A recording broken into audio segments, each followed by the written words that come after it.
Hi there, this is Bob at Bob's Garage Shop. We're just going to do a little demo of the Raspberry Pi controller, and I'll show startup. This will be the boot sequence for the Pi as we're running the machine kit Linux CNC to enable positioning of our new elevation over azimuth positioner. So we're booting. This will be a slow process right here because I don't have it connected to the network. If we're connected to the network, it would blast right through some of these Ethernet routines where it's trying to find a net. So bear with me.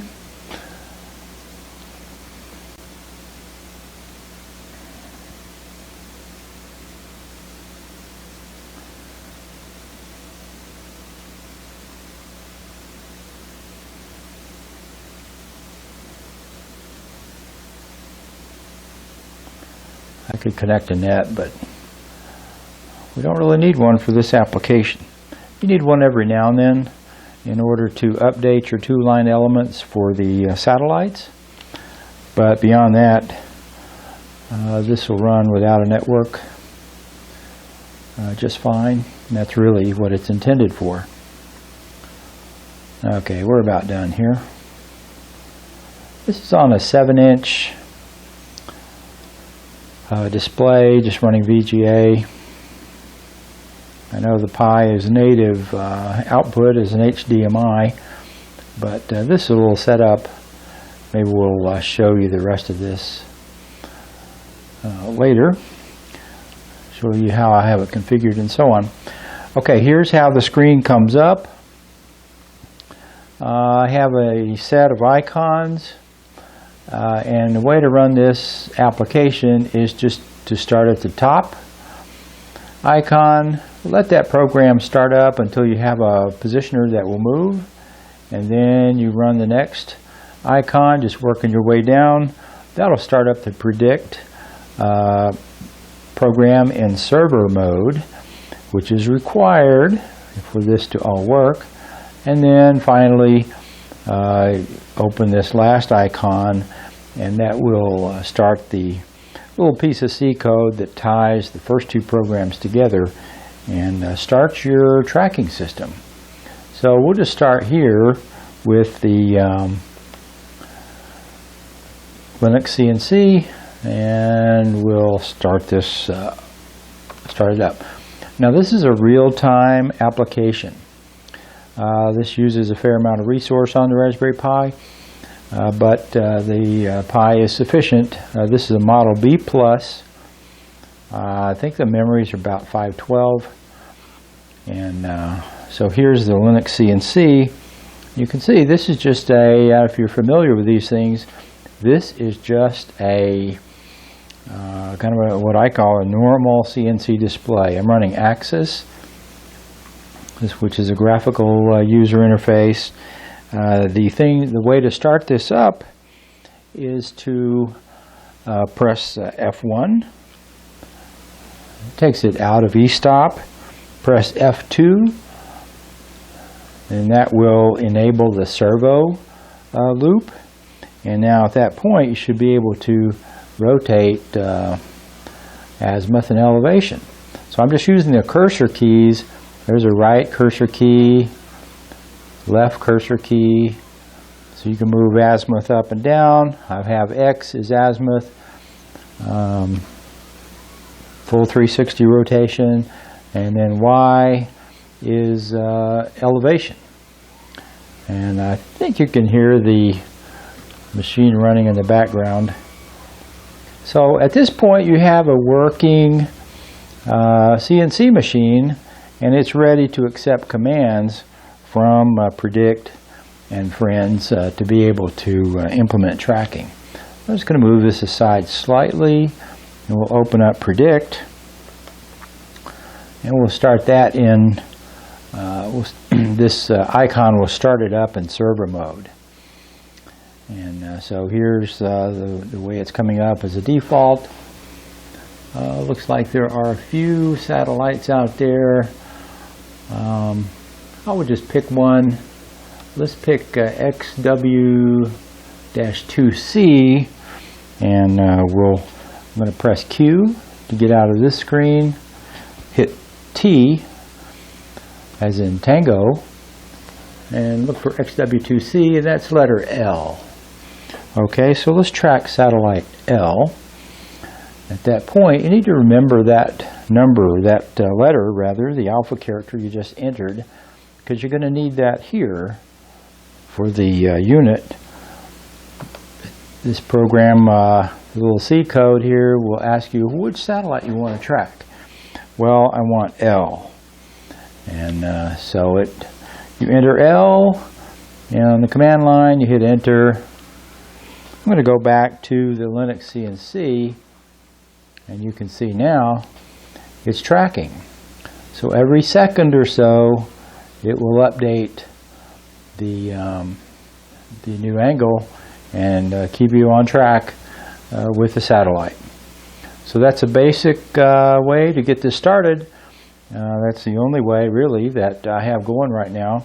I think a GUI would be handy here to enable one to start up, predict in server mode in the background, and then also connect something like my C code to feed the data from predict over to this Axis GUI for the Linux CNC.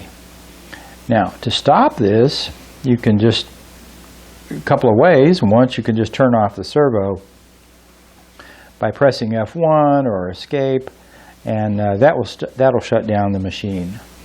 The predict and my code, they're gonna complain bitterly because there's no application running.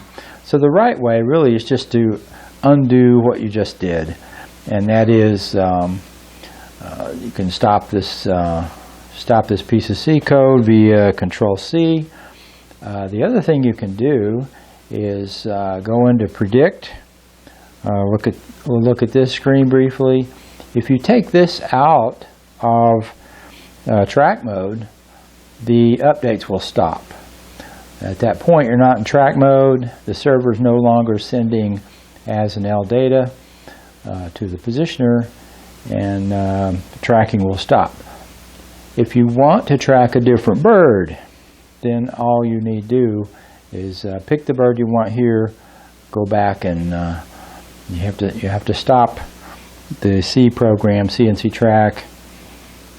I'll just hit that right here. Sometimes you have to hit it a couple of times. So that killed CNCTRK. And but anyway, you would start up a new tracking session in predict, open up CNCTRK here in lowercase, and the unit will go off and track your new bird that you're interested in. So I'm just going to press Q or escape. Either of those will get you out of predict, and you're back on your machine. If you hit F3, you'll go back into manual mode, and you can move your positioner wherever you need.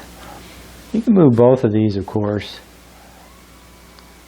and at the same time, when you're setting up, it might be useful to hit F5 and give this a G-code command.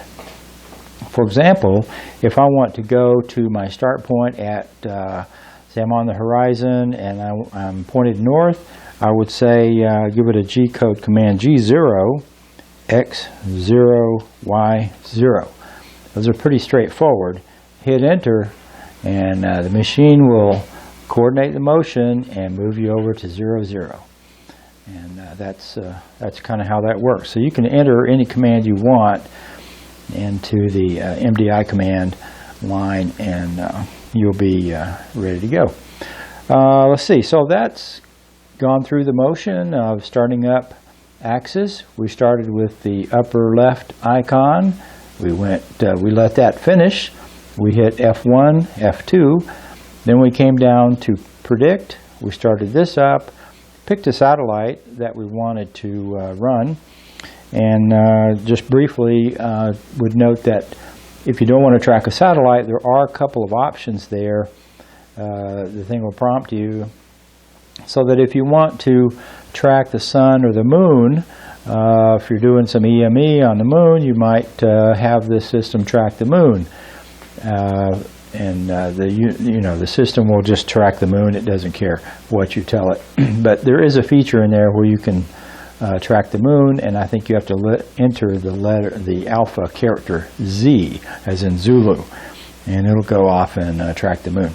Anyway, we started with Linux CNC. We started and let that go, F1, F2.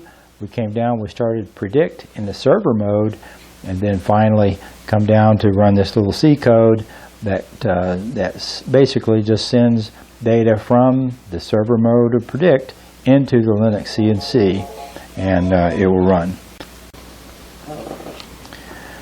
Okay, and the final thing here is you want to always shut down this machine properly, and that is to close these applications. You can use the menu up here, File, and there's a Quit. You can also hit, I think it's Alt-F-Q, and that'll quit the program. So the way to shut down the Linux system here on the Raspberry Pi is to go down here to this little red power button and say log out. And enter the command, and I have it in recalled memory here, sudo shutdown -h now. So that's the sudo command issuing shutdown -h is for halt, and we'll hit halt now, and I hit enter. The system will shut down, and this is the right way to do this so that you don't corrupt your micro SD card and the file system that's on there. And that's it. That's a quick intro on running the Linux CNC on a Raspberry Pi, and how to do tracking. So we did the whole thing. That's all for now. This is Bob at Bob's Garage Shop.